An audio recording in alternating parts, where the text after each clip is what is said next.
మంది కాపర్లు ఉంటారు. పందు కాపర్లు ఉంటారు, గొర్రెలు కాపర్లు ఉంటారు, గాడిద కాపర్లు ఉంటారు, పందు కాపర్లు ఉంటారు, చాలా విధమైన పారంకుల కాపర్లు కూడా ఉంటారు. చాలా మంది కాపర్లు ఉంటారు, కానీ మనుషులకు కాపరి అదే దేవుని యందు ఆసక్తి కలిగిన వీళ్ళకి ఇశ్రాయేలు ప్రజలకు కాపరి ఎవరండి? యెహోవా దేవుడే. అందుకే ఆయన అంటున్నాడు, యెహోవా నా కాపరి అంటున్నాడు. ఎవరు అంటున్నాడు అన్నమాట? దావీదు భక్తుడు అంటున్నారు, యెహోవా నా కాపరి. ఎందుకు ఆయన కాపరి? దేనికోసం ఆయన కాపరి? ఏ పరిస్థితిలో ఆయన కాపరి అంటే, నా ప్రాణమును అంటాడంట 3వ వచనంలో, నా ప్రాణమునకు ఆయనే చేర్చుచున్నాడు, తన నామమును బట్టి నీతి మార్గంలో నన్ను నడిపించడానికి కాపరి అవసరం. దేవుని నామమునకు స్తోత్రం. అయితే ఆయనే నా కాపరి. నా ప్రాణానికి ఆయన, శరీరానికి చాలా మంది కాపర్లు ఉండవచ్చు, కానీ ప్రాణానికి ఎవరు కాపర్లు ఉండరు. అంటారా? శరీరానికి అయితే కాపాడుకుంటాం, మన బట్టలు తొడుకుంటే మన శరీరాన్ని కాపాడుకుంటాము మనం. కానీ మనుషులు శరీరాన్ని కాపాడవచ్చు, కానీ శరీరాన్ని పాడు చేయవచ్చు, కానీ ఆత్మకి కాపరి ఎవరు? ఎవరండి? యెహోవా దేవుడే. యేసుక్రీస్తు ప్రభు. యేసుక్రీస్తు ప్రభు. యెహోవాయే దేవుడు అని కాదు, కానీ యెహోవా యేసుక్రీస్తు ప్రభువై ఉన్నాడు. దేవుడి నామమునకు స్తోత్రం. యెహోవా దేవుడు అంటే యెహోవా దేవుడు, యెహోవాయే దేవుడు. యెహోవా దేవుడా, యేసుక్రీస్తు ప్రభువు దేవుడా? యెహోవాయా దేవుడా, యేసుక్రీస్తు ప్రభువు దేవుడా?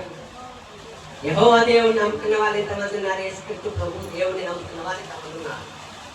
పాత నిబంధనలో యెహోవా దేవుడు, యేసుక్రీస్తు కొత్త నిబంధనలో యేసుక్రీస్తు ప్రభువే దేవుడు.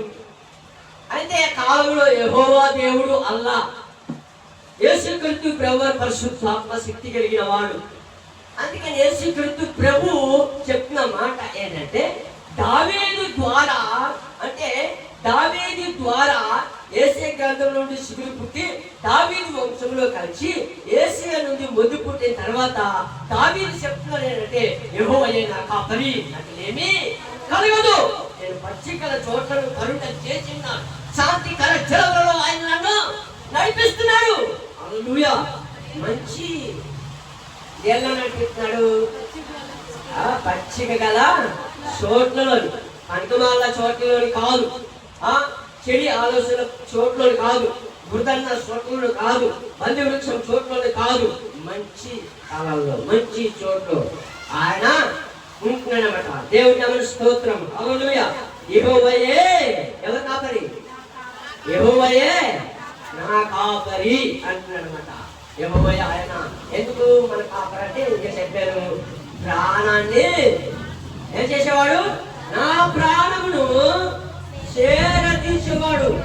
చేరదీసేవాడు అంటే ఆయన మన ప్రాణాన్ని చేరదీసు ఎక్కడ పెట్టుకోవడానికి చేరదీసుకొని. చూడండి, ఒక షర్టి పిల్లకి చురుదులకు నడుపుతున్నప్పుడు సరదాకి ఎత్తుకుంటాము. ఎక్కడ ఎత్తుకుంటాము? శంకలు ఎత్తుకుంటాము. ఎత్తుకొని ఏం చేస్తాము? ఎత్తేసుకొని పోతామా? ఏం చేస్తాము? ముందు చేర తీసుకుంటాము. ఇలాగా ఎలా చేర తీసుకుంటాము? ఇంకా కరెక్ట్గా ఉండడానికి. ఇప్పుడు ఎత్తుకున్నాక ఏం చేస్తాము? మామూలుగా ఎత్తేసుకుంటాం, కానీ దానికి మళ్ళీ ఏం చేయాలా? సర్దుకొని చక్కగా ఎత్తుకోవడమే చీర తీయడం. అలా చీర తీసి అమ్మ నా బుజ్జి కన్నా, అమ్మ నా బంగారు కన్నా అని ఎన్నో ఏం చేస్తుంటాము? ముద్దు. అది చీర తీయడం. ఆయన ఏం చెప్తారంటే, కోపగిస్తుందంటే అంటది, ప్రేమతో ఉందంటే నవ్వుతారు. దేవుని నామమునకు స్తోత్రం. హల్లెలూయా. అయితే నవ్వాలని చూడాలా, లేక సిరకు పడడం చూడాలా? పిల్లల్ని సంతోష పెట్టాలంటే నవ్వాలంటే ఏం చేయాలా? కొట్టాలా, గిల్లాలా? ఎత్తుకున్నట్టు ఎత్తుకొని గిల్లెత్తే బాగుంటుందా? ఎంత చక్కగా ఉన్నా, ఎంత ముద్దుగున్నా, ఎంత ముద్దుగున్నా అని ఎత్తుకున్నట్టు ఎత్తుకొని గిల్లెత్తే బాగుంటుంది చెప్పండి. ఏం చేస్తాను? నువ్వు ఎత్తుకోవడం ఎత్తుకున్నా ఎత్తుకోపోయినా వేస్తే. ఎందుకంటే నువ్వు గిరుతున్నావు ఉన్నాయి కాబట్టి. అంటే నా దగ్గర ఈ పిల్ల ఉండలేదు, ఈ పిల్ల నా దగ్గర ఉండలేదు. నువ్వేం చేస్తున్నావు? దాన్ని వినుతున్నావు. దేవుని నామమున స్తోత్రం. అంటే బయటికి ఏమంటున్నావు? నా బుజ్జి కన్నా, నా బంగారు కన్నా అని అంటున్నావు. కానీ నువ్వేం చేస్తావు? వర్తమానం ఎత్తుకోమంటుందేమో అని ఏం చేస్తున్నావు? దాన్ని గిలుతున్నావు. మళ్ళా దాని దగ్గరికి వెళ్ళకుండా. దేవుని నామమున స్తోత్రం. కొంతమంది వ్యక్తులు అలాగే ఉంటారు. అంతే, సరదా గిలుతారు, కొద్దిగా కోపంతో కూడా గిల్లు వాళ్ళు ఉంటారు.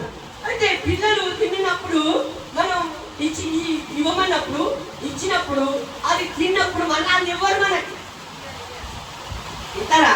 ఇవ్వరు. అదే మళ్ళీ నువ్వే తినేనుకో మరొక ఏం చేస్తారు, వాళ్ళు ఇస్తారు. దేవుని ఎందుకంటే ఈయన తినడు కాబట్టి. దేవుని నామమున స్తోత్రం. ఇచ్చింది తినేసామనుకో, నా బుజ్జి అనుకుంటే ఏదమ్మా నోట్లో పెట్టాను పెట్టారు. అలా పని అన్నం అనుకో, అప్పుడు ఏం చేస్తుంది? మళ్ళీ పెట్టండి చూస్తుంది, ఎందుకంటే తినడు కాబట్టి. దేవుని నామమున స్తోత్రం. అలాగా దాన్ని ఏం చేస్తుందంటే ఆ బిడ్డకు కూడా ఆమెలో ఏం పెరుగుతుందని? ప్రేమ పెరుగుతుంది. దేవుని నామమున స్తోత్రం. అందుకని ఇక్కడ ఎత్తుకొని ముద్దాడు వాడు ఆయనే, చెక్క పెట్టుకున్నవాడు ఆయనే, ముందు వచ్చే వరకు ఎత్తుకొని ఎంతకని తెచ్చే వరకు ఎత్తుకొని ముద్దాడు వాడు ఆయనే. దేవుని నామమున స్తోత్రం. అందుకని ఇక్కడ చెప్పింది, యెహోవాయే నా కాపరి, యెహోవాయే నా కాపరి. దేవుని నామమున స్తోత్రం. యోహాను సువార్త సూత్రం, యోహాను సువార్త యెహోవాయే నా కాపరి అన్న మీద సబ్జెక్టు దాన్ని జ్ఞాపకం చేసుకోండి. దాన్ని బట్టి చూసినప్పుడు ఆయన యెహోవాయే నా కాపరి అనే మాట మీద ఇక్కడ యోహాను సువార్త దగ్గరికి వస్తే ఏమన్నారంటే 10వ అధ్యాయము యోహాను సువార్త 10:27 వచనం. 10:27 వచనంలో ఏమంటారంటే చూడండి, ఏం చేస్తారమ్మా? నా గొర్రెలు నా స్వరం వినును, నేను వాటిని ఎరుగుదును, అవి నన్ను వెంబడించును. దేవుని నామమున స్తోత్రం. ఈ మాట ఏమంటే నా గొర్రెలు యేసుక్రీస్తు ప్రభువు కాలంలో యేసు ప్రభు వారు వచ్చిస్తున్న సందర్భాల్లో, యేసు ప్రభు వారు శిష్యులు వెంబడిస్తున్న సందర్భంలో ఆయన అంటున్నాడు, అనేక మంది వస్తున్న సందర్భంలో నా గొర్రెలు నా స్వరము వింటాయి అంటున్నాడు అన్నమాట. అంటే అవి నన్ను ఎప్పుడు ఏం చేస్తుంటాయి? వెంబడిస్తాయి. దేవుని నామమున స్తోత్రం. అయితే అవి ఎప్పుడు కూడా ఏం చేస్తుంటాయట? వెంబడిస్తాయట. నేను వాటిని నిత్య జీవమును ఇచ్చుచున్నాను కనుక అవి ఎన్నటికి నశింపవు, ఎన్నడూ వాటిని నా చేతిలో నుండి అపహరించడు. అపవాది ఏం చేయడు? ఆయన చేతిలో ఆ గొర్రె ఉంటే ఎన్నడూ కూడా ఏం చేయడు? అపవాది అపహరించడు. అంటే దాన్ని ఎత్తుకొని పోడు. ఏం చేయడమా? ఎత్తుకొని పోడు. ఎందుకంటే ఎవరి చేతిలో ఉంటుంది? ఆయన చేతుల్లో ఉంటది. ఆయన అంటే ఎవరు? మీ ఆయన మా ఆయన కాదు. ఎవరైనా? పరిశుద్ధాత్మ దేవుడు యేసుక్రీస్తు ప్రభు. ఆయనే మనకి కాపరి కాబట్టి ఆయన మనకి ఎవరిని పిలుస్తున్నాడు? మనము గొర్రెలుగా ఉన్నాం, ఆయన ఎవరు? కాపరిగా ఉన్నారు. అందుకే ఆయన ఏం చెప్తుంటే మనల్ని చేరదీస్తున్నాడు, చెక్క పెట్టుకుంటున్నాడు. ఆయన స్వరము, ఆమె స్వరము, ఆయన స్వరము, గొర్రెల స్వరము ఆయనకి తెలుసు. కాబట్టి పిలిస్తే అంటే ఏం చేస్తే పిలిస్తే పలుకుతాయి. కొన్ని గొర్రెలు పలకవు కూడా, మంచి గొర్రెలు, లేకపోతే చెవిడు గొర్రెలు, లేకపోతే పదార్థమైన గొర్రెలు, లేకపోతే ఇంకొకలాంటి కాలువప్పు గొర్రెలు, ఇంకొకలాంటి అభిప్రాయమైన గొర్రెలు ఏమవు అంటే ఏమవు? పలకవు. కొన్ని గొర్రెలు వినవు, కొన్ని గొర్రెలు ఏం చేయమంటే అర్థం చేసుకోవు. అల్లు చెప్తామా? హల్లెలూయా. నమ్మిన వారందరూ చెప్పండి హల్లెలూయా. అందుకే ఇక్కడ చెప్తున్నారు, నా గొర్రెలు నా స్వరము వింటాయి, అవి ఎన్నడూ అపవాదికి నేను అప్పగించను. అంటే ఏంటంటే ఆయన చేతుల్లో ఉన్నాయి కనుక. ఎవరి చేతుల్లో ఉన్నాయి? దేవుడి చేతుల్లో ఉన్నాయి. అందుకనే అంటాడు కీర్తనము చదివారు కదా 23లో, యెహోవాయే అది యెహోవాయే ఆ గొర్రెలు ఎన్నడూ కూడా వాటిని అవన్నీ కాపరిని విడిచిపెట్టవు. ఎక్కడున్నా విడిచిపెట్టవు, ఎక్కడ చూసినా విడిచిపెట్టవు. ఎక్కడున్నా చూడండి, నేను ఆవులు కాసిన సమయంలో అన్ని చెదిరిపోతున్న సందర్భంలో అన్ని చెదిరిపోతే నేను ఒక చెట్టు దగ్గర కూర్చోన్నాను. కూర్చోండి చెదిరిపోయిన తర్వాత ఒక రెప్ప నరిగితే ఒక రెప్ప నరిగితే ఆవులన్నీ ఏం చేస్తున్నాయి వచ్చేస్తున్నాయి అన్నమాట. అలవాటు లేకపోతే రావు. నువ్వు ఎంత నరికినా రావు, ఎంత నరికేసి ఈడ్చినా ఆ వెప్పలు ఈడ్చినా రావు. ఎందుకు రావంటే అలవట్లేదు కాబట్టి, నువ్వు అలా మేపలేదు కాబట్టి, అలాగా పెట్టలేదు కాబట్టి, అలాగా రొట్టె ఈసి వేయలేదు కాబట్టి. దేవుడు అర్థమవుతుందా? దేవుడు అమలు స్తోత్రం. అందుకనే ఏంటంటే ఎప్పుడైతే దాని ఒక చుట్టూ ఒక రిబ్బన్ నరికేవాడు, మళ్ళీ చుట్టూ నరకపోయినా అవి చెప్తే, ఎందుకంటే అలవాటు. ఆ అలవాటు నేర్చుకోవాలి మనం. ఆ అలవాటు నేర్చుకోకపోతే, పిలిచినట్టునే పలకకపోతే, ఇది నా గొర్రె కానీ నా స్వరము వినలేదు. ఏ గొర్రెది? మందలో నుండి తప్పిపోయిన గొర్రె. దేవుని నామమున స్తోత్రం. మందలో నుండి తప్పిపోయిన గొర్రెను దేవుడు ఒకేస్తాడా? ఒక్కడు. లూకా సువార్త నుండి 15వ అధ్యాయంలో, లూకా సువార్త 15వ అధ్యాయంలో ఏమందంటే 15:3-4 వచనంలో ఏమంటే ఎన్ని గొర్రెలట? 100 గొర్రెలు ఉన్నాయట. ఆ కాపరికి ఎన్ని గొర్రెలు? 100 గొర్రెలు ఉన్నాయట. 100 గొర్రెలు 99 గొర్రెలు. అంటే ఒక గొర్రె ఏమైపోయింది?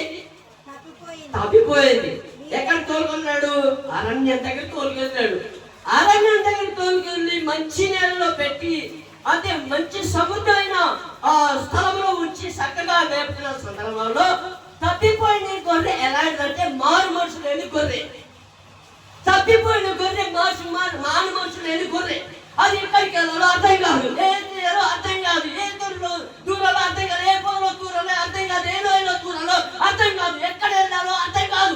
అలాంటి గొర్రెను ఎప్పుడైతే ఈ తెలిసిన గొర్రెలు అన్ని తొట్టుకు వచ్చేసి ఆ గొర్రె మాత్రమే రాలేదు. ఆ మారు మనసు లేని గొర్రెని ఎంతగా ప్రేమిస్తున్నాడు అంటే దేవుడు అంతగా ప్రేమిస్తున్నాడు. చూశాడు, గొర్రెలకు ముందుగా నడుస్తాడు. అయితే కాపరి నడిచిన తర్వాత గొర్రెల తోడుకు వచ్చి చూసిన తర్వాత గొర్రె లేకుంటున్నాడు. అప్పుడు ఏం చేస్తున్నాడంటే మళ్ళీ ఈ గొర్రె లేదు కాబట్టి వెంటనే అరణ్యం దగ్గరికి పరిగెత్తుకు వెళ్ళాడు. పరిగెత్తుకు వెళ్ళినప్పుడు ఆ గొర్రె ఏం చెప్తుందంటే మారుమర్చి లేకపోయినా ఆసక్తి మాత్రం ఉంది. నా కాపరి ఏమంటామా? నా కాపరి ఏంటి మీరు చెప్పారు? నా కాపరి వస్తాడు, నా కాపరి వస్తాడు. గుట్టలో పడిపోతే ఈ పక్క ఒక తోడేలు, ఆ పక్క ఒక సింహం, ఈ పక్క ఒక ఎలుగుబంటి, ఇవన్నీ ఉన్నాయి. నువ్వెప్పుడు మీరు తప్పుడు దిగుతాను నేను అంటున్నాయి. నువ్వెప్పుడు విశ్వాసం చల్లగిల్లిపోతే అప్పుడు నేను ఈడ్చుకోపోతాను. నువ్వెప్పుడు విశ్వాసంలో భ్రష్టు మనుషులు చేత అప్పుడు ఈడ్చుకోపోతాను. ఎప్పుడు నువ్వు విశ్వాసంలో అది మూర్ఖంగా ఉంటే అప్పుడు నిన్ను ఈడ్చుకోపోతానని ఒడ్డు మీద చూస్తూ ఉన్నాయని చేసుకోవచ్చు జ్ఞాపకం. అయితే ఆయన ఏం చెప్తుందంటే ఏం చెప్తుందంటే నా కాపరి వస్తాడు, నా కాపరి వస్తాడు, నా కాపరి వస్తాడు, నా కాపరి వస్తాడు, నన్ను రక్షిస్తాడు, నన్ను రక్షిస్తాడు, నన్ను రక్షిస్తాడు. అయితే ఈయన కాపరి ఇంటి నుండి దొడ్డు నుండి ఏం చేయాలా? మళ్ళీ ఆ తప్పిపోయిన గొర్రె కోసము పరిగెడుతున్నాడు. పిల్లారా దేవుడి నామమున స్తోత్రం. తప్పిపోయిన గొర్రె కోసం పరిగెడుతూ రాళ్ళల్లో, రప్పల్లో, తుప్పల్లో, లోయల్లో, లొద్దుల్లో అన్నిట్లో గాయాలు పెట్టుకొని ఆ ముడుగులంతా రక్తాలు కాల్చుకొని ఆ ముడుగులన్నీ రక్తాలు అంటే తుప్పలు ఉంటాయి కదా, ఏ తుప్పలు? ఈ ముళ్ళు తుప్పాలు, ఆ జంగల్ చెట్టు తుప్పలు, ఇలాగా చాలా ముళ్ళు తుప్పలు ఉంటాయి కదా. అలాంటి తుప్పల్లో బగురుకుంటూ ఎక్కడైపోయింది, ఎక్కడ ఉండిపోయింది దానికి ఏం తెలియదు. ఆ గొర్రెకి ఏం తెలియదు. ఏదో ఉండిపోయింది, ఏ వాడి మృగాలు తినేసాయో, ఏమైపోయిందో, అది నేను ప్రేమించిన నా గొర్రె అని ఆయన తాపత్రయం పొందుతూ పశ్చాత్తాపంతో ఆయన వెళ్ళి ఎత్తుకున్నప్పుడు ఆయన ఎప్పుడైతే వెళ్ళాడో ఆ గొర్రెకి ఏమొచ్చిందండి? ధైర్యమును వచ్చింది. ప్రియులారా దేవుని నామమున స్తోత్రం. హల్లెలూయా. హల్లెలూయా. ఏమొచ్చింది? ధైర్యం వచ్చింది. ఎప్పుడైతే వెళ్ళాడో దాన్ని ఏం చేశాడంటే ఈడ్చుకొని వచ్చాడా, శంఖ పెట్టుకొని వచ్చాడు? చెప్పండి, ఏమొచ్చాడు? శంఖ పెట్టుకొని వచ్చాడు. నువ్వు తప్పిపోయా కదా, నీకోవాడు ఎత్తుకొని వస్తాడు అన్నాడా? లేదు. ఏం చేశాడు? తెలియదు కాబట్టి తప్పిపోయి దాన్ని ఏం చేస్తాడు? ఎత్తుకొని ముద్దాడుకొని వచ్చాడు, విందు చేసుకున్నాడు. దేవుని నామమున స్తోత్రం. లూకాసు వార్త 15 మొత్తం చదివి, అదే 15, 16 అని చదివితే ఏం చేస్తాడు? విందు చేసుకున్నాడు. తప్పిపోయిన గొర్రె ఏం చేసింది? దొరికింది కాబట్టి మెంత విందు చేశాడు. ఏదైనా మనకు ఒక కార్యం జరిగింది అనుకో, ఏదో మనకు ఒక అద్భుతం జరిగిందో అనుకో, మనం ఏం చేయాలా? విందు చేసుకుంటున్నామా? లేదు. ఏ చిన్నది జరిగినా చేయలేదు, పెద్దది జరిగినా చేయలేదు, ఇన్ని బత్తాలు పండి అన్నా చేయలేదు, ఇది శిల్పికలు వచ్చి అన్నా చేయలేదు, అన్ని వచ్చి అన్ని ఏం చేయలేదు. కాయలేనంటే ఏం చేస్తాము? ఆ కాసిందామని ఏం చేయాలా? చేయాలి కదా. కట్టలు పట్టుకుని వచ్చి కాంకలు నేర్తే సరిపోదు. లేమిలో నువ్వు వేసినప్పుడే నువ్వు ధన్యురావు. దేవుని నామమున స్తోత్రం. నువ్వు లేమిలో వెయ్యు, నువ్వు ఉన్న దాంట్లోనే వెయ్యు, నువ్వు ఉన్న దానిలోనే నువ్వు ఏం చేయాలి? విందు చెయ్యు. ఆ విందుకు దేవుడు ఏమాతాడు? హాజరవుతాడు. ప్రియులారా, చేసింది కాదు, చేసేసింది కాదు, లేని పరిస్థితుల్లో నువ్వు చేసినప్పుడే. లేనప్పుడు కదా అప్పులు కలిసి పెట్టమన్నాడు ఏలియా. ఉందా? లేనప్పుడే కదా, నాకు అదేమి లేదయ్యా అని అన్నప్పుడే కదా అప్పుడు మొదటి అప్పులు కాల్చి పెట్టమంటే దాన్ని ఎంత సిరాకు పడిపోవాలా? మాకన్ని పీకల మొత్తం వచ్చిన తర్వాత మేము చేస్తామంటారు దీవెన కాదు. లేనప్పుడు చేసిందే దీవెన. దేవుడి నామమున స్తోత్రం. హల్లెలూయా. అందుకే నాయన యెహోవాయే కాపరి. ఏమని చెప్పాను నేను? మంచి కాపరి గురించి చెప్తానన్నాను. మంచి కాపరి గురించి చెప్తున్నాను నేను. ఎందుకంటే అక్కడ చెప్పిన ప్రతి ఒక్క మాటను చూసినప్పుడు ఆయన చేశాడు, ఆయన ప్రాణాన్ని అపవాదికి అప్పగించాడు. ఎందుకంటే ఆయన చేతుల్లో గొర్రె ఏమైనది ఉంది కాబట్టి అప్పగించాడు. దేవుని నామమున స్తోత్రం. కొన్నిసార్లు ఆయన విడిచిపెట్టి పోతుంటాం, మనం ఆయనకు వదిలేసి పోతుంటాం. మనం ఆయన మంచి కాపరని తెలుసు కూడా పనికమాల కాపరిని పట్టుకుని దేవుడు ఆడతాం, మంచి కాపరిని వదిలేస్తాం. దేవుడి నామమున స్తోత్రం. 11వ అధ్యాయంలో ఏమంటాడంటే మత్తయి యోహాను సువార్త 11:10 వచ్చినప్పుడు ఏమంటాడు? చదవండి ఒకసారి. దొంగతనమును అగ్నిను నాశనం చేయడానికి వచ్చిన కానీ దేనికి రాడు. దేవుడి నామమున స్తోత్రం. దొంగ ఎందుకు వస్తాడు? దొంగ ఎందుకు వస్తాడండి? ఒక ఇంటికి ఎందుకు వస్తాడు దొంగ? అందరు పడుకునేటప్పుడు. తెలుగు ఉన్నప్పుడు ఎందుకు రాడు? తెలుగు ఉన్నప్పుడు, వెలుగుకున్నప్పుడు ఎందుకు రాడు? దొంగ చేయడానికి ఎప్పుడు రావాలా? చీకటి అయిపోయినప్పుడు, అందరు పడుకునేటప్పుడు, ఎవరు ఎరగనప్పుడు ఆయన వస్తాడు. దేవుని నామమున స్తోత్రం. అలాంటి సందర్భంలో దొంగగా వస్తారు, ఇంకొకలా వస్తానని దేవుడు ఏమంటే అన్ని విషయాల్లో నేను కూడా ఆ టైంలోనే వస్తానని చెప్పాడు. ఇక్కడ మనోహ అంటే ఇక్కడ సంసోను తల్లి, సంసోను తండ్రి పేరు మహోను. మనోహ భార్య పొలంలో ఉన్నప్పుడు మనోహ భార్యతో దేవుడు ఏం చేశాడు? ఒంటరిగా ఉన్నప్పుడు ఏం చేశాడండి? మాట్లాడేవాడు. దేవుని నామమున స్తోత్రం. మనోహ భార్య న్యాయాధిపతులు 13వ అధ్యాయంలో ఉంటుంది. అంటే ఒంటరిగా ఉన్నప్పుడే దేవుడు మాట్లాడతాడు, ఒంటరిగా ఉన్నప్పుడే అపవాది కూడా శోధిస్తాడు. అంటే మన హృదయంలో ఒంటరిగా ఉన్నప్పుడు, నా భర్త లేనప్పుడు, లేకపోతే నా భార్య లేనప్పుడు, లేకపోతే నేను ఒంటరిగా ఉన్నాను కదా, ఏదో ఒక తప్పు చేసేవచ్చు అనే సందర్భంలో అపవాది ఏం చేస్తాడు? ఎంటర్ అయిపోతాడు. దేవుని నామమున స్తోత్రం. ఒంటరిగా ఉన్నప్పుడు అపవాది తప్పు జరిగి ఏమంటాడు? ఎంటర్ అవుతాడు. అదే ఒంటరిగా ఉన్నప్పుడు మనం దేని హృదయంలో నా భర్త గురించి నేను జ్ఞాపకం, నా భర్త ఎప్పుడు వస్తాడు, నా భర్త క్షేమంగా వెళ్ళాడా, నా భర్త క్షేమంగా వస్తున్నాడా, నా భర్త అక్కడ ఏ పని చేస్తున్నాడు, నా భర్త ఏ విధంగా ఉంటున్నాడు అని మనము దేవుడు మనకు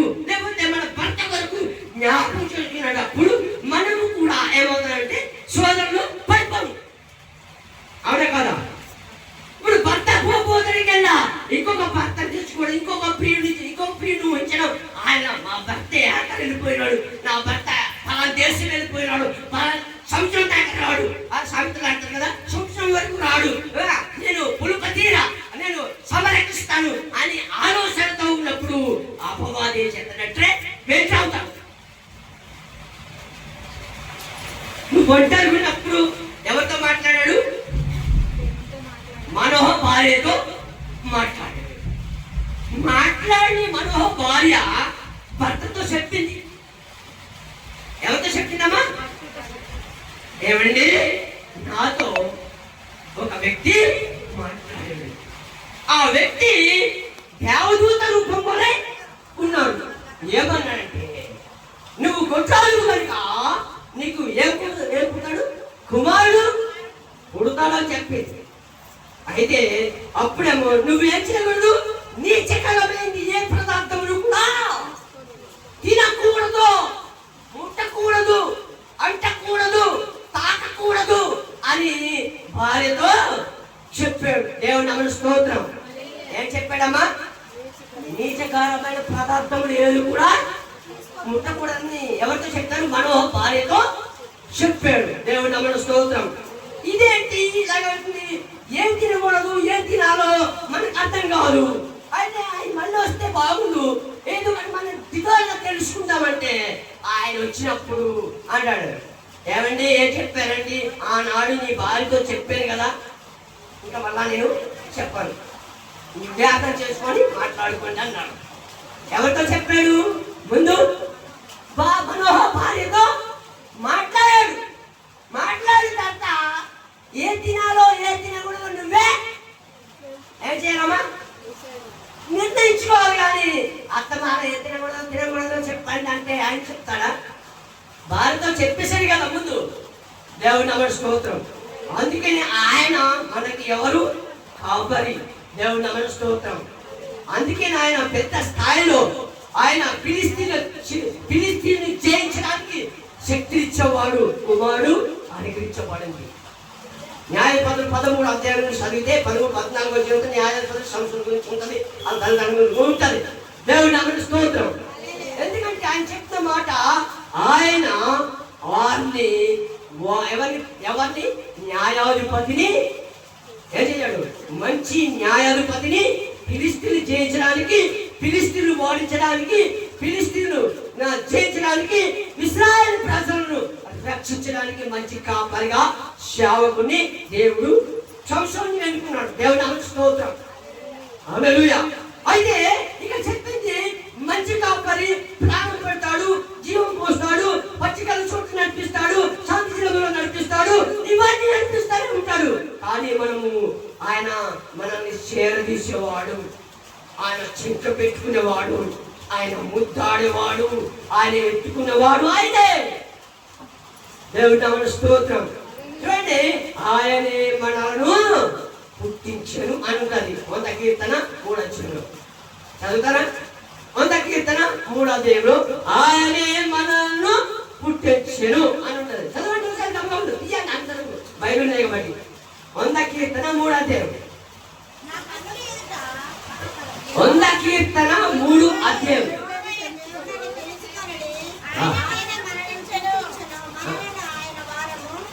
ఆయనే మనము ఆయన వారము, మనమే ఆయన గొర్రెలము. దేవుని నామమునకు స్తోత్రం. ఎవరు గొర్రెలట? ఆయన గొర్రెలము. ఆయనే మనల్ని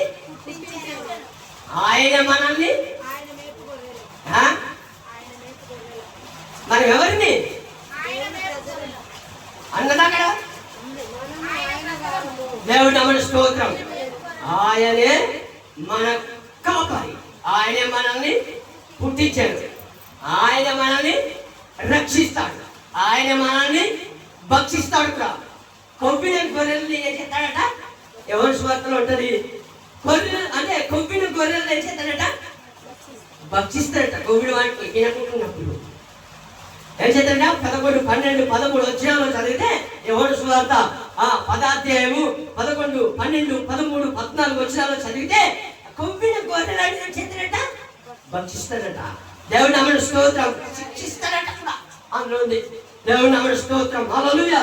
అంటే ఎందుకు కొవ్వుతున్నాయి ఈ గొర్రెలు అంటే వాక్యం గ్రహించలేక కొవ్వుతున్నాయేమో, ఆయన మాట వినలేక కొవ్వుతున్నాయేమో, ఆయన మాట వినక ఆయన గ్రహించక కొవ్వుతున్నాయేమో, ఆయన చెప్పినట్టు వినక కొవ్వుతున్నాయేమో. ఆయన్ని ఏం చేస్తున్నాడు? శిక్షిస్తాను అంటున్నాడు. నశించిన దాన్ని ఎతికి రక్షించడానికి ఆయన వచ్చాడు. కానీ లూకా సువార్త 19 ఎతికిన దాన్ని ఎతికి రక్షించడానికే ఆయన వచ్చాడు. కానీ వచ్చి దాన్ని శిక్షించడానికి కాదు. కానీ మన మాట వినకపోతే శిక్షిస్తానన్నాడు. అంటే నరకంలో పోషిస్తానని చెప్పలేదు, శిక్షిస్తానన్నాడు. ఎందుకంటే కొన్నాళ్ళు చిన్న శ్రమలు పెడతానన్నాడు.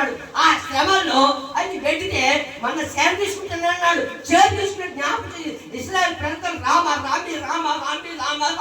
40 సంవత్సరాలు మోసేకి హింసించినప్పుడు ఇశ్రాయేలు ప్రజలు పశ్చాత్తాప పట్టి, ప్రభువా నేను పాపినయ్యాను క్షమించు, ఇక్కడ నేను చచ్చిపోతున్నానయ్యా అన్నప్పుడు పాలు తీరడానికి సరికి ఇశ్రాయేలు ప్రజలను నడిపించడానికి సమర్థుడు. దేవుని నామమున స్తోత్రం. హల్లెలూయా.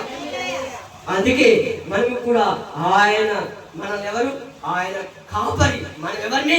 ఆయనకి గొర్రెలను. దేవుని నామమున స్తోత్రం. హల్లెలూయా. హల్లెలూయా. చూడండి యెహెజ్కేలు గ్రంథం 34 వచ్చిన ఒక మాట చూడండి. యెహెజ్కేలు గ్రంథము 34:14 వచ్చిన ఏమన్నదంటే, నా గొర్రెలు నేనే మేపుకుంటాను అంటాడు. నేను మంచి మేతగల చోట మేపుదును, వేసుదును. ఇశ్రాయేలు యొక్క ఉన్నత స్థలముల మీద వాటికి దొడ్డి ఏర్పడును. ఇశ్రాయేలు ఉన్నత స్థలముల మీద వాటికి దొడ్డి ఏర్పరుస్తాను. ఆయన నేను మేపుకుంటాను, ఆయనని కట్టుకుంటాను. ఆయనని ప్రభు నేను అక్కడ అంటే బలహీనత ఉన్న వాటిని నేను బాగు చేసుకొని వాటిని రక్షిస్తుంటాను. అంటే సంతోషంగా ఉన్నప్పుడు అన్ని వేళ బాగున్నప్పుడు మేపుతారు గొర్రెలకి. కానీ ఒక గొర్రె బాగలేకపోతే ఆ గొర్రె కోసం చాలా ఇబ్బంది పడతారు. అంటే మంచి కాపరి, అంటే ఈ దొంగ కాపరి ఏం చేస్తుంటే దొంగతనం అతి నాశనం చేయడానికి వస్తారు కదా.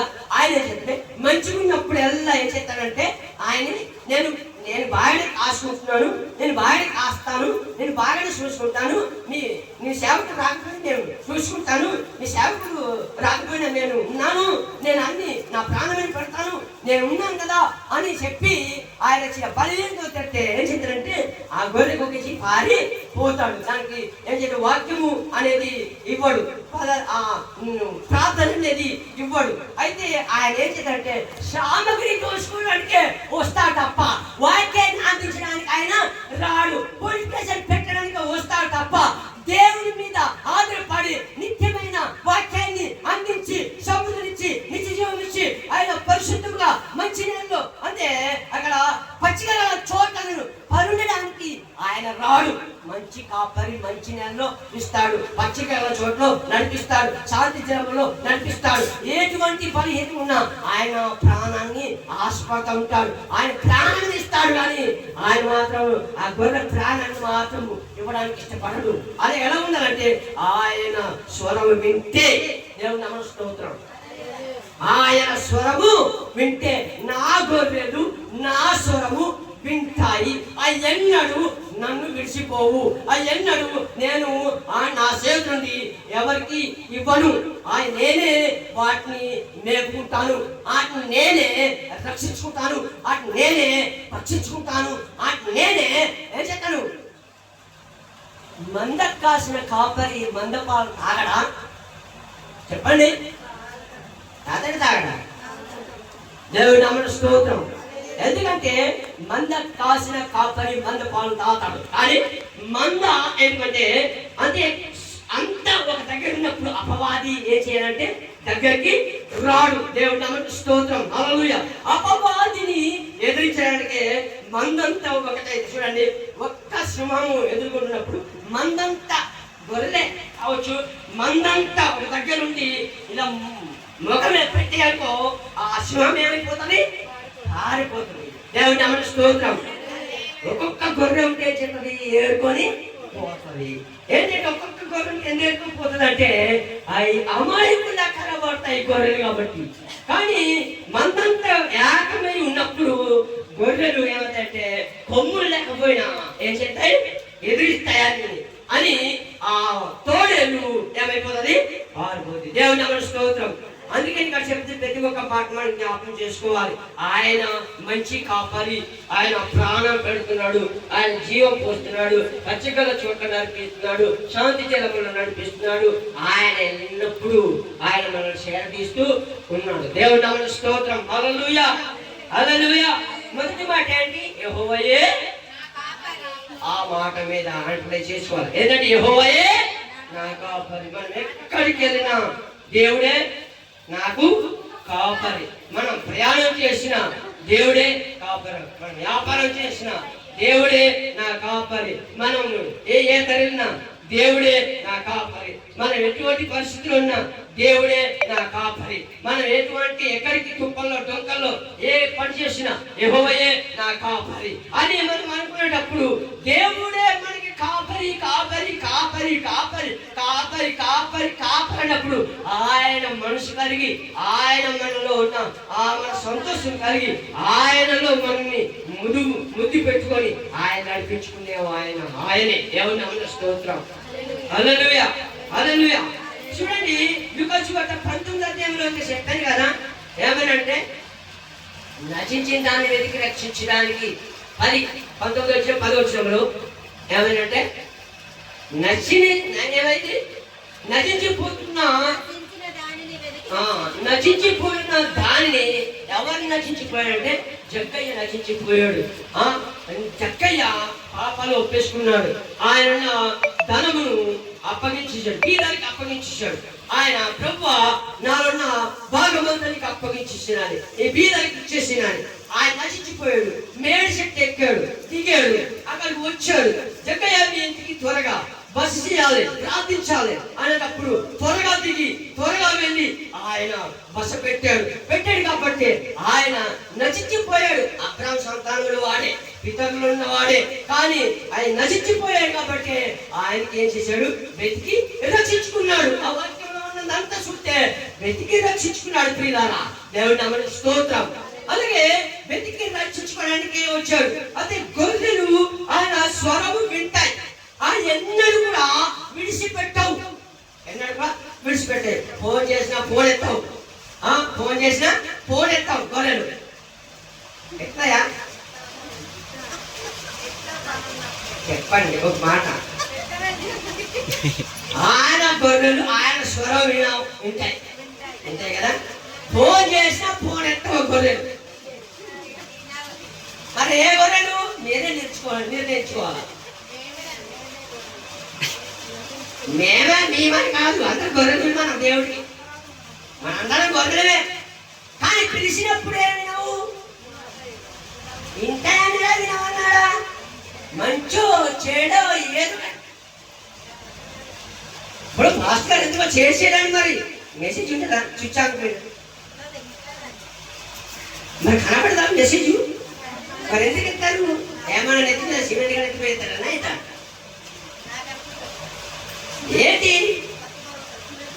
ఎంత తాపత్రయం పడతాడు మంచి కాపరి. నేను మంచి కాపరి నేను చెప్పుకోలేదు, నేను మంచి కాపరి దేవుడి దృష్టిలో మంచి కాపరి అని నేను చెప్పుకోలేదు. కానీ మంచి కాపరి ఏం చేస్తాడు?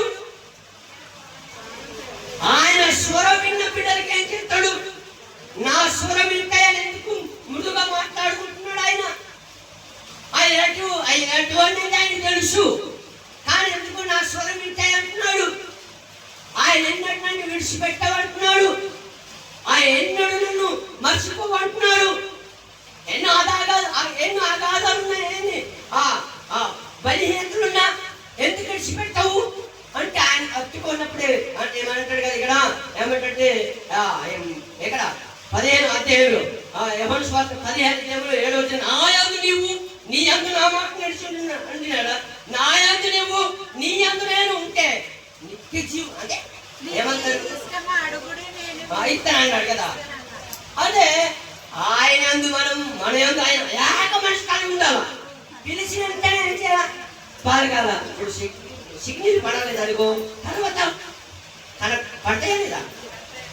అందరు చెప్తున్నాను, నేను ఒక్కటి మన కాదు, అందరు కూడా. ఎందుకంటే నా ఫోన్ కొద్దిగా ఏదో ఆలోచన చేయాలని నేను తప్ప మళ్ళా ఏం చేస్తాను, ఎన్నిసార్లు చేస్తాను. ఎందుకంటే ఎవరైనా చేస్తాను అన్నమాట. దేవుడి నామమునకు స్తోత్రం, హల్లెలూయా. ఎందుకంటే చెప్పే ప్రతి ఒక్క మాటను జ్ఞాపకం చేసుకునేటప్పుడు నా గొర్రెలు నా స్వరము వింటాయి, అవి వెన్నడు విడిచిపెట్టవు, అవి ఎన్నడూ నాతోనే ఉంటాయి, అవి ఎప్పుడు కూడా నన్ను విడిచిపెట్టవు. నా గొర్రెలు నా స్వరం వింటాయి, ఆ ఎన్నడూ కూడా విడిచిపెట్టవని దేవుడు తెలియజేస్తున్నాడు యోహాను సువార్తలో. అందుకని ఆయన ఎంత మెచ్చుకుంటున్నాడు. బుద్ధిమంతులతో చెప్పినట్టుగా మీకు బుజ్జగించి చెప్తున్నాను. కోరింథీయుల పత్రికలో ఏమంటాడు? బుద్ధిమంతులతో చెప్పినట్టు బుజ్జగించి చెప్తున్నారని ఎక్కడ చెప్తున్నాడు? కోరింథీయుల రాసిన పత్రికలో చెప్తున్నాడు అపోస్తలుడు పౌలు గారు. ఎందుకు చెప్తున్నాడు అన్నమాట? శోధనలో పోగొట్టినట్లు, బలహీనతలో పడిపోకున్నట్లు. అయితే మేము పడిపోమా అంటే పడిపోతుంటాము, అప్పుడప్పుడు పడిపోతుంటాము, అప్పుడప్పుడు గొయ్యలో పడిపోతుంటాం, ఊపిలో పడిపోతున్నాం, కష్టంలో పడిపోతున్నాం, శోధనలో పడిపోతున్నాం, శ్రమలో పడిపోతున్నాం. అంటే ఏక పడిపోయినప్పటికైనాను దేవుని వాడు ఆయన అంటుకొని ఉన్నప్పుడు, దేవుని నామమునకు స్తోత్రం, ఆయన పిలిచినట్టునే పలికినప్పుడు, ఆయన పిలిచినప్పుడే స్వరం ఎరగొస్తుంది. ఒక ఫోన్ ద్వారా మాట్లాడవచ్చు, చాలా ఇబ్బందిమైన పని ఉండవచ్చు, లేకపోతే దేవుడి పని ఏదో పని దేవుడి పని ఉంటేనే కానీ ఫోన్ చేయాడు ఏ సేవకుడైనా. అలాంటి పరిస్థితిలో ఏం చేయాలి? ఫోను ఏం చేయాలా? ఎత్తాలి పీలారా, మీరు ఎత్తుతారనే నేను మాట్లాడుతున్నాను. ఎవరైనా సరే దేవుడి నామమునకు స్తోత్రం. మంచో చెడ్డో తెలుసుకోవాలి. ఎందుకో పాస్ గారు ఫోన్ చేశారు, ఇన్న ఫోన్ తర్వాత సంగతి. కానీ ఈ దేవుడి సేవకుడు వచ్చిన ఫోన్ మాత్రం ఎందుకు చేస్తున్నారని ఏం చేయాలా? వెత్తాలి. ఎవరైనా సరే దేవుడి నామమునకు స్తోత్రం. అది మంచి అయినా అది చెడైనా ఏం చేయాలా? మీ అందరికి చెప్తున్నాను, మీరందరూ కూడా వెత్తాలి. దేవుడి నామమునకు స్తోత్రం, హల్లెలూయా. ఆయన మంచి కాపరి. నా అంటే ఎవరి స్వరం వింటాయి గొర్రెలు? ఆయన స్వరం. ఎవరి స్వరము? నా స్వరము నా గొర్రెలు వింటాయి, ఆ ఎన్నడూ ఏసేవు తప్పిపోవు. దేవుడి నామమునకు స్తోత్రం. ఆయనే కాపరి, ఆయనే మనల్ని పుట్టించాడు, ఆయనే మనల్ని నడిపించాడు, ఆయనే మనల్ని వెతికి రక్షించుకున్నాడు. ఆయన అరణ్యంలో తప్పిపోయిన గొర్రెలు కూడా ఏం చేసుకున్నాడు? తీసుకొని తెచ్చుకున్నాడు. ఎందుకంటే ఆయన తాపాత్రము, ఆయన తపన, ఆయన ప్రేసితము, ఆయన దేని మీద ఉన్నది? ఏది మీద ఉంటది? ఎవరి మీద ఉంటది? దేని మీద ఉంటే చెప్పండి, ఎవరి మీద ఉంటది? కాపరి, నిజమైన కాపరి. నిజమైన కాపరి ఎవరి మీద దృష్టి ఉంటది? ఆయన గొర్రెల మీదే దృష్టి ఉంటది. కొంతమందికి దృష్టి ఉండదు. ఎందుకంటే ఆదివారం వస్తే చాలే, నా పని నేను చేసుకొని పోతానంటారు. అది నిజమైన కాపరణ కాదు. ప్రతి దినము మాట్లాడాలి. కనబడబోతే ఏదో విధంగా ఉంటదన్నమాట, మాట్లాడకపోతే ఏదో విధంగా ఉంటదన్నమాట. నిజమైన పరిశుద్ధాత్మ ప్రేరణ కలిగి ఉన్నవారు, నిజమైన పరిశుద్ధాత్మ ప్రేరణతో కలిగిన వారు కనబడకపోయినా మాట్లాడకపోయినా ఆయన ఒక బాధ ఉండిపోద్ది. నేనేమన్నానని, నేనేం చెప్పానని, నేనేమైనా సులభంగా మాట్లాడేనా, ఏదో ఒక విధంగా టెన్షన్ వచ్చేస్తుంది. ఒకేలా ఫోన్ చేసినట్టు మాట్లాడకు సంతోషము వస్తుంది, ఆనందము వస్తుంది. నీ సంతోషమే పరిపూర్ణమైనట్లు తండ్రి కూడా సంతోషిస్తాడు. ప్రియులారా, ఏంటంట? తండ్రి దగ్గర సంతోషమే, అదే నీలో ఉన్న సంతోషమే పరిపూర్ణమైతే ఆ సంతోషం ప్రభులో కూడా సంతోషించినప్పుడే నీకు సంతోషము సమాధానము దేవుడు అనుగ్రహిస్తాడు. ఇచ్చిన వాక్యం దేవుడు దీవించి ఆశీర్వదించును గాక. ఆమేన్. ప్రార్థన చేసుకుందాము.